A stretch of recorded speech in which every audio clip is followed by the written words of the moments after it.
The dust of FOB Nightingale tasted of rust and forgotten promises. It settled on everything, a fine red powder that clung to skin, worked its way into the sealed mechanisms of rifles, and filmed over the screens in the Tactical Operations Center. Anya Sharma stepped out of the transport helicopter, and the grit was the first thing to greet her. It wasn't the sterile, climate-controlled environment of Langley she was used to. Here, the air itself was an adversary. She wore sterile fatigues, the fabric still stiff, and carried a hardened data slate in a Pelican case. She looked like a guest lecturer who had taken a very wrong turn. Sergeant Rex Thorne and his fire team, Marauder, were leaning against a concrete blast barrier, their gear worn and stained with the land itself. They watched her approach, their eyes narrowed under the brims of their helmets. Thorne was a mountain of a man, his jaw perpetually set in a grim line, his forearms a roadmap of scars and faded tattoos. He nudged his point man, a wiry soldier called Rook. "Intel finally sent us a librarian," Thorne grunted, just loud enough for her to hear. The comment rippled through his team in a wave of low chuckles. Anya ignored them, her gaze fixed on the low-slung building that served as the command post. Her posture was erect, her steps measured. She wasn't intimidated. She was categorizing. The men were a known variable, arrogant, competent in their narrow field, and deeply suspicious of anything that didn't come from the barrel of a gun. The environment was the unknown. The wind that whipped her dark hair across her face carried whispers of frequencies she was here to decipher.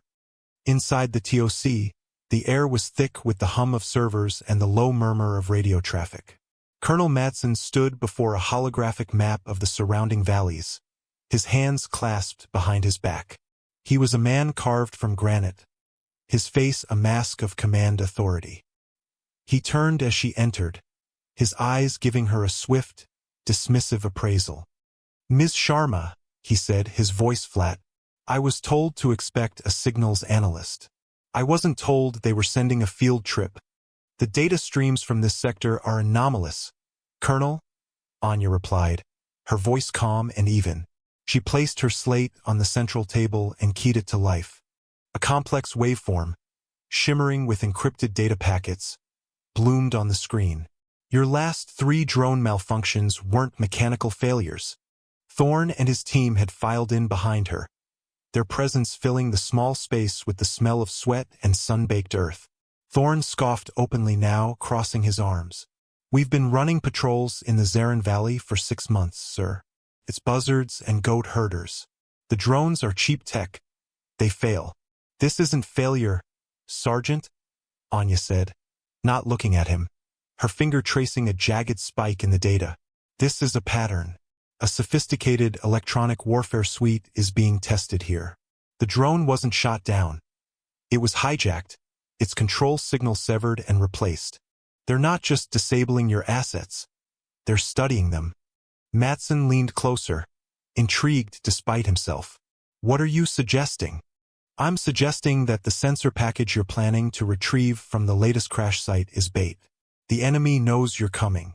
They've created a communications dead zone around the wreckage. Once your team enters that zone, they'll be deaf, blind, and walking into a prepared kill box." A profound silence fell over the TOC. The radio operators paused, their fingers hovering over their consoles. Thorne's face darkened, a flush of anger rising up his neck. It was a direct challenge not just to his assessment of the terrain, but to his competence, his very survival instinct.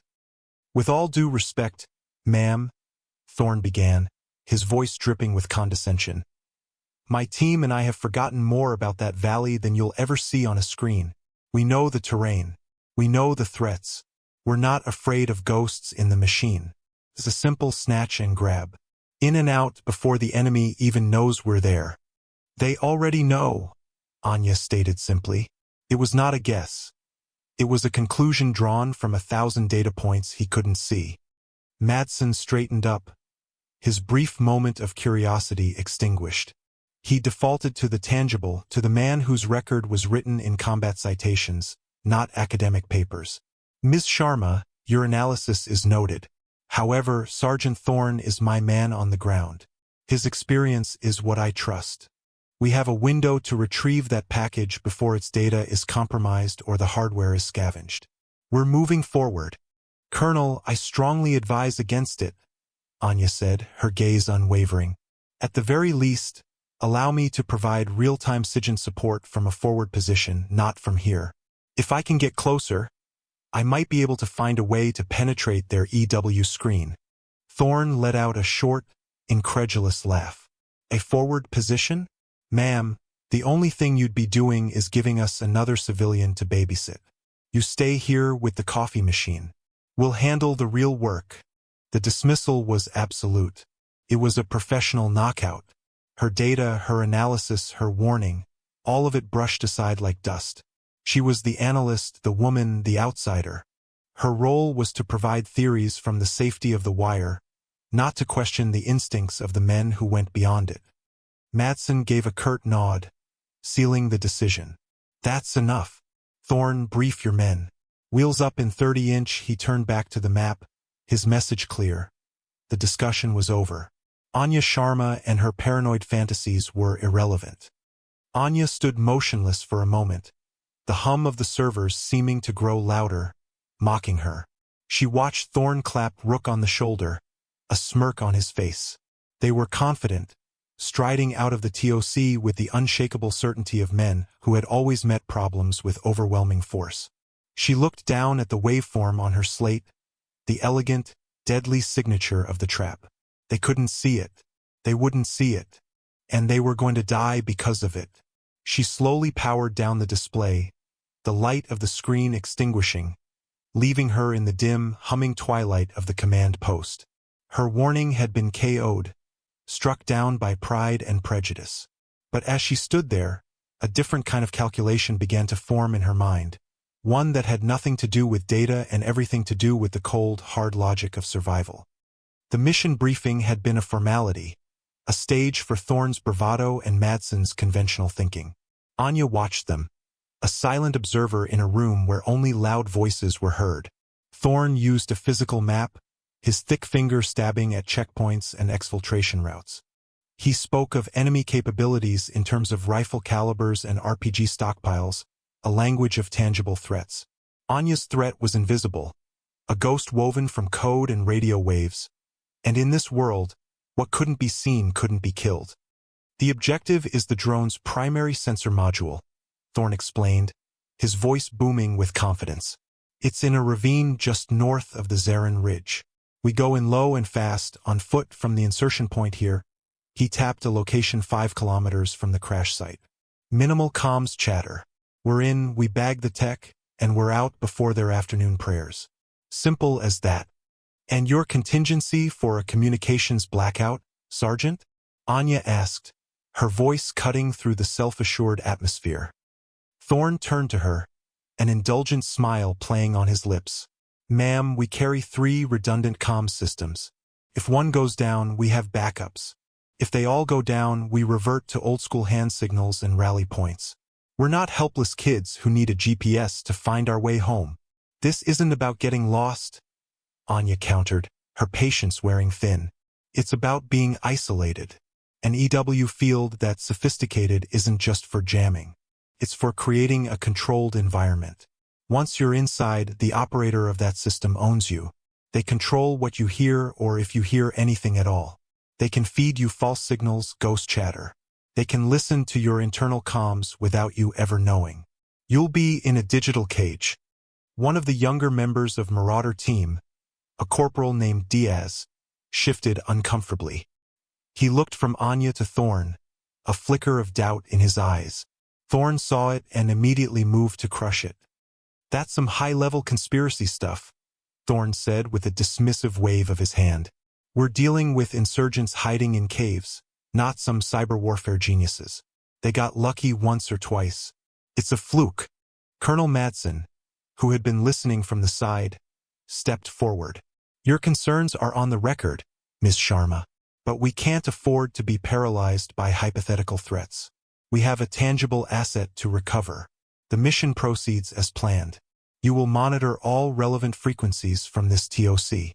If you see anything, report it. That is your role. The finality in his tone was like a gavel striking wood. Her expertise had been heard, logged, and filed away under irrelevant. She was relegated to the role of a spectator, a glorified radio operator tasked with watching the very disaster she had predicted unfold. As Marauder team geared up, the clatter of magazines being slapped into place and buckles being cinched tight filled the air. They moved with a practiced, lethal economy. Anya stood near the doorway of the armory, watching them. Thorn caught her eye as he hefted his rifle. He walked over, his expression a mixture of pity and annoyance. "Look," he said, lowering his voice slightly. "I know you mean well. You see patterns in your data and that's your job. But our job is out there, in the dirt. It's a different world with different rules. Trust me, we know what we're doing." It was the most condescending form of kindness, an attempt to soften the blow of her complete professional invalidation. He was telling her to stay in her lane, to understand that her clean, analytical world had no place in his of mud and blood. "The data doesn't lie, Sergeant," she said quietly. "It doesn't have an ego." Thorn's jaw tightened. The comment hit its mark. He straightened up, the thin veneer of civility gone. "Yeah, well, data doesn't bleed either. We'll be back in 6 hours. Try not to worry your pretty little head about it." He turned and walked away, leaving her standing in the swirling dust. The engines of the transport helicopter began to spool up, the rhythmic whump-whump of the blades a countdown to the crisis she knew was coming. She walked back into the silent TOC, the faces of the junior officers and technicians studiously avoiding her gaze. They had all witnessed her being overruled. In the rigid hierarchy of the military, she had lost credibility. She was the Cassandra of FOB Nightingale, the prophetess no one would heed. Anya settled into her station, a bank of monitors displaying everything from satellite imagery to spectrum analysis. She brought up her waveform display again, the intricate, lethal pattern of the enemy's EW signature. It was like looking at the web of a spider, beautiful in its complexity, deadly in its purpose.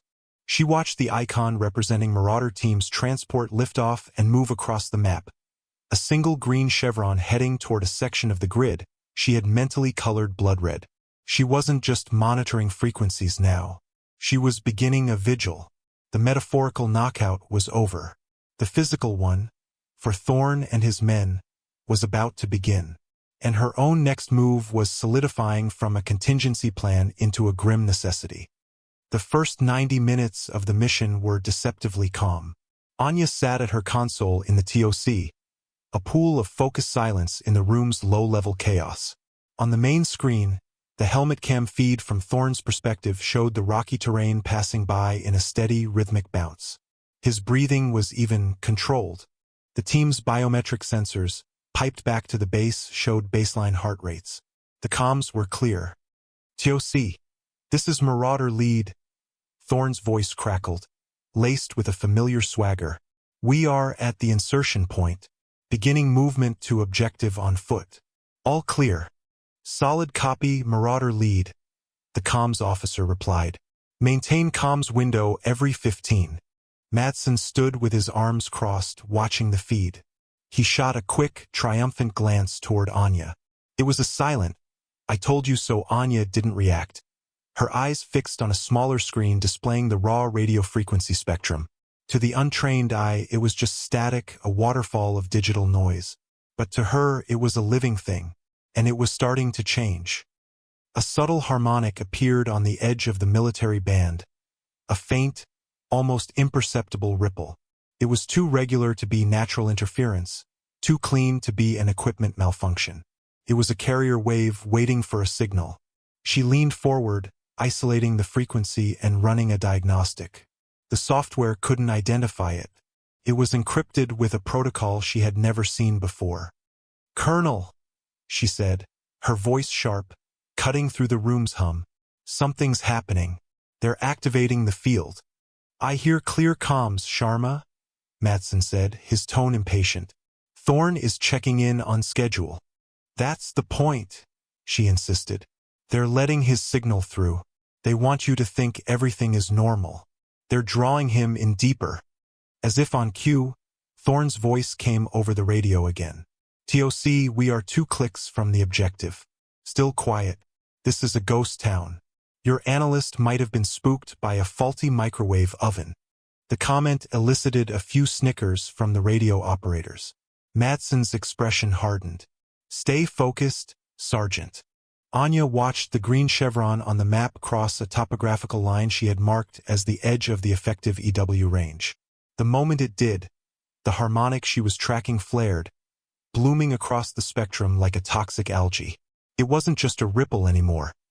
It was a tidal wave of energy, swallowing every friendly frequency in its path. The main screen dissolved into a shower of static. Thorne's video feed vanished. Marauder lead, do you copy? The comms officer yelled, his voice suddenly tight with panic. Only the hiss of dead air answered. Try the burst transmitter, Madsen commanded. The officer typed furiously. No handshake, sir. I can't get a lock. Secondary and tertiary channels. Nothing, sir. They're all gone. It's like the entire valley just went dead. The confident atmosphere of the TOC evaporated, replaced by a thick, suffocating dread.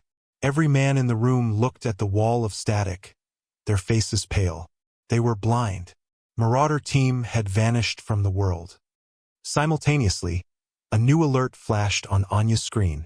The base's long-range weather sensors began screaming, a sudden, violent drop in barometric pressure, signaling an incoming storm. The wind outside the TOC picked up, rattling the building's metal frame. Sir, we have a major squall line moving in from the west. A meteorologist reported, his voice strained. High winds, 0 visibility. It'll be on top of us in 20 minutes. It's a complete whiteout. Madsen slammed his fist on the console. Get the QRF birds in the air now. And get me air support. The Air Wing commander's voice came over the internal comms, grim and apologetic. Negative, Colonel. The winds are already exceeding safety limits for takeoff. I can't risk it. Everything is grounded until this storm passes. The pieces of the trap clicked into place with horrifying precision. A sophisticated EW attack to isolate the team, timed perfectly with a naturally occurring weather event to deny any possibility of reinforcement or extraction. It was elegant, brilliant, and utterly ruthless. Marauder team wasn't just in a communications blackout. They were stranded in a kill box with no hope of support. Madsen paced the length of the TOC, his face a mask of fury and helplessness. He had walked his men into the very trap he'd been warned about. His trust in experience over data had doomed them. The other officers and technicians rushed about, running useless diagnostics, their actions futile attempts to impose order on a situation that had spiraled completely out of their control. They were shouting, making calls, but it was just noise. They had faltered. The system had broken down. Amid the rising panic, Anya was an island of pure calm. She wasn't looking at the static-filled screens anymore. Her eyes were closed. She was listening, not with her ears, but with her mind, parsing the faint echoes of data that had reached her just before the blackout. The enemy had created a perfect wall of noise, but even the most perfect wall has a crack. In the last millisecond of transmission, she had detected something. A tiny, fleeting data packet piggybacking on the enemy's own carrier wave. It was encrypted, layered, and almost invisible.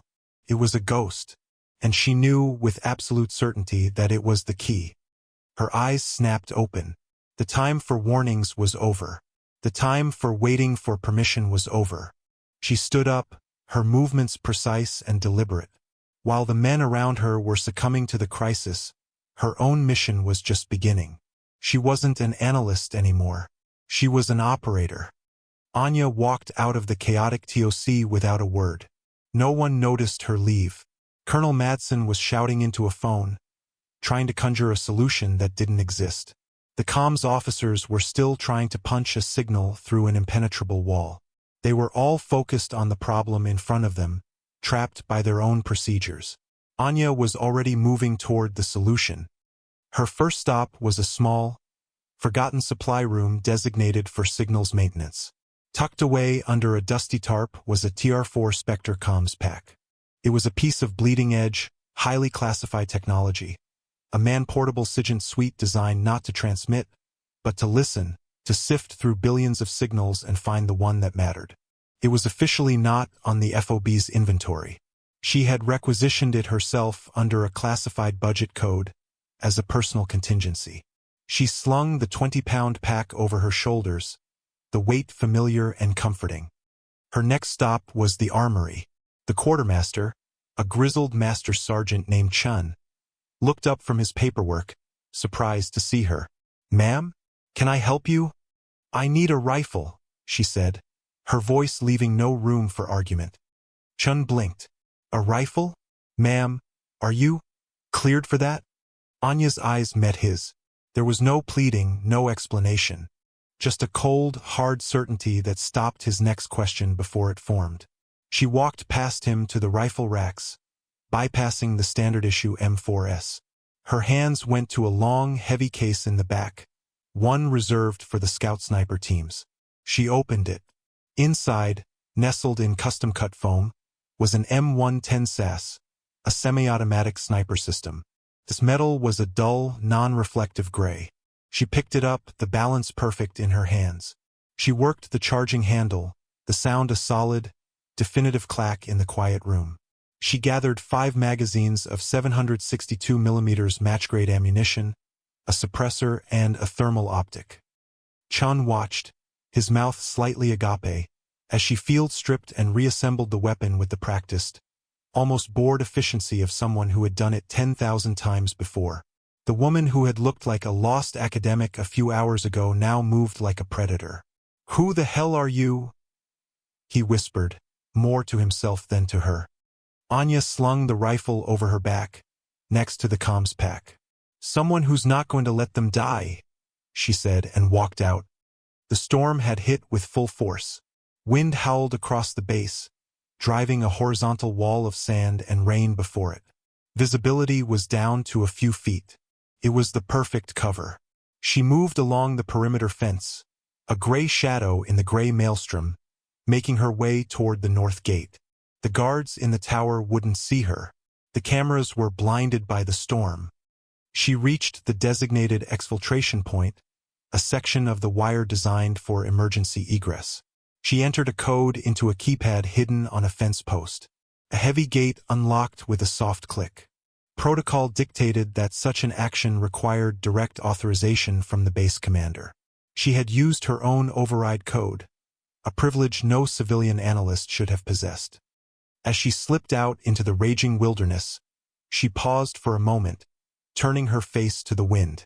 The physical KO, the dismissal, the mockery had been a calculated risk on her opponent's part. Her standing back up was a contingency they had never even considered. She was a variable that did not exist in their equation. Her movements were nothing like an analyst's. She didn't stumble on the loose rocks or fight against the terrain. She flowed with it.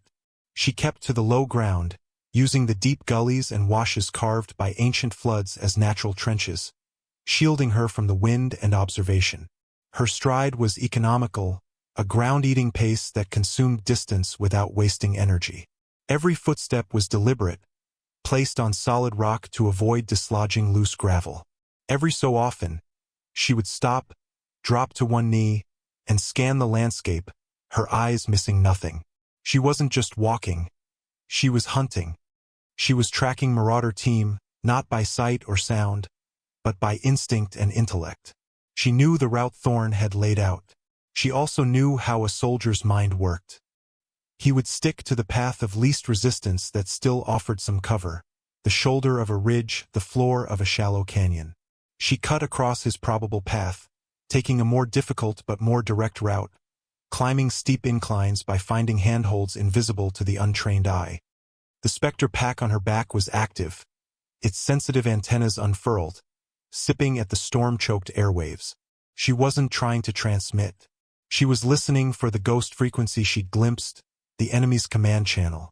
In the chaos of the storm and the powerful jamming field, it was like listening for a single heartbeat in the middle of a rock concert. But she was patient. Patience was a weapon, and she was an expert in its use. Hours passed. The storm raged. Her internal clock was precise. She knew how long Marauder had been out, how far they should have traveled. She knew they would have reached the crash site by now. She knew the ambush would have been sprung. The cold dread that had gripped the TOC was absent in her. In its place was a state of heightened awareness, a cold focus that sharpened her senses. This was her element. The chaos, the pressure, the impossible odds. This was the world she was built for. The world she had tried to leave behind. She reached the base of the Zarin Ridge, the high ground overlooking the ravine where the drone had gone down. The climb was treacherous, the rock face slick with rain. She moved methodically, testing every hold, her fingers strong, her body a single coordinated muscle. As she neared the crest, she slowed, crawling the last few feet on her belly. She unslung the M110, her movements fluid and silent. She fitted the suppressor to the barrel, the metallic whisper swallowed by the wind. Peering over the edge, she saw it all laid out below her. The ravine was a perfect kill box. The drone wreckage lay in the center, a piece of metallic cheese in a deadly trap. And Marauder team was pinned down behind a miserable cluster of rocks, caught in a blistering crossfire. Muzzle flashes winked from at least 3 well-concealed positions, 2 heavy machine guns on the flanks and a mortar team on a small plateau behind them. The enemy was patient, methodical, cutting them to pieces. The ambush had been sprung with brutal efficiency. One moment, Thorn was cautiously approaching the drone, a feeling of smug vindication growing in his chest. The next, the world had exploded. The air was torn apart by the deafening chatter of heavy machine guns, the ground bucking from the impact of mortar shells. Diaz went down in the first volley, a spray of red against the gray rock. Another man, Viper, was hit in the leg, screaming as Rook dragged him behind the only viable cover, a small outcropping of stone that offered pathetic protection. They were caught in a classic L-shaped ambush. Fire poured in from their front and their left flank, pinning them, forcing them into a preselected killing ground. The mortar rounds walked in, methodical and precise, bracketing their position. Thorn was screaming orders, but the sheer volume of incoming fire drowned him out. Panic, cold and sharp, was beginning to set in. His arrogance had been stripped away in a single violent second, leaving behind the raw terror of a man who knew he was completely and utterly outmaneuvered. His redundant comms were useless, filled with nothing but roaring static. His men were dying. His world had shrunk to this tiny circle of hell.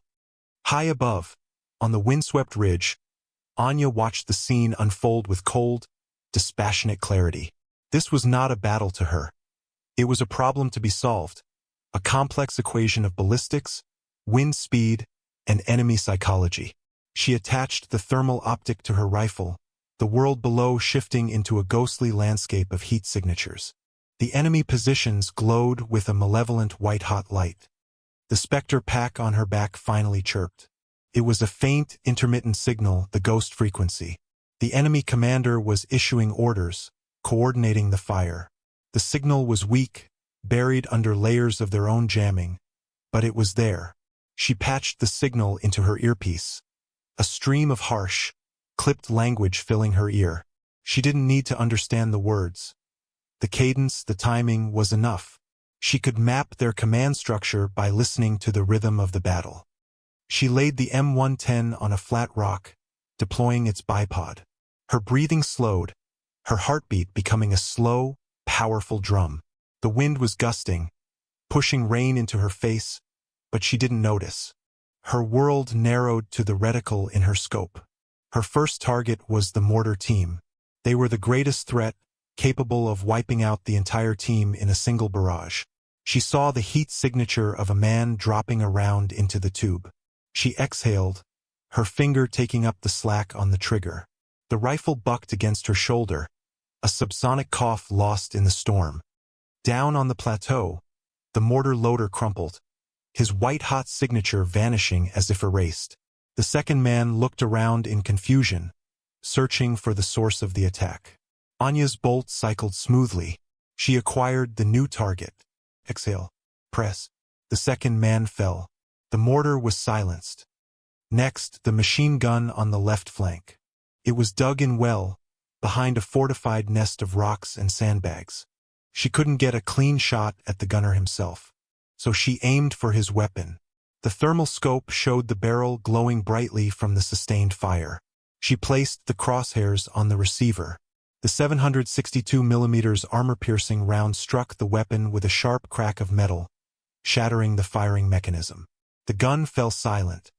The enemy commander's voice in her ear turned from calm and controlling to sharp and panicked. The rhythm of the ambush was broken. Now she could help Marauder. She keyed the Spectre Pack's transmitter, tuning it to the exact ghost frequency she had captured. She wasn't trying to overpower their signal, just to slip a message into their own network. Thorn was desperately trying to lay down covering fire when a voice cut through the static in his helmet. It wasn't the voice of a TOC operator. It was calm, female, and utterly devoid of panic. Marauder lead, this is Ghost. Do you copy? Thorn froze. The name was a legend, a whispered myth in the special operations community. Ghost was an operator from a Tier 1 unit that didn't officially exist, credited with dozens of impossible missions before disappearing years ago. Most assumed Ghost was dead or retired. Break right, pop your last smoke, the voice commanded, as if she were standing right next to him. There is a concealed enemy position at your 10 o'clock, 200 meters, behind the cluster of jagged rocks. I have suppressed the mortar and the left flank MG. The right flank gun is your immediate threat. On my mark, move. Thorn didn't question it. The sheer authority in the voice was absolute. He looked at Rook. Pop smoke. On the right. Rook hurled their last smoke grenade. It hissed to life, a thick white cloud beginning to billow out, distorted by the wind. Mark, Ghost's voice said. Anya fired again. The second machine gunner, who had stood up to get a better angle on the smoke-shrouded rocks, dropped without a sound. Go now, the voice in Thorn's ear commanded. Move west, toward the wash. I have overwatch. Who is this? Thorn yelled into his.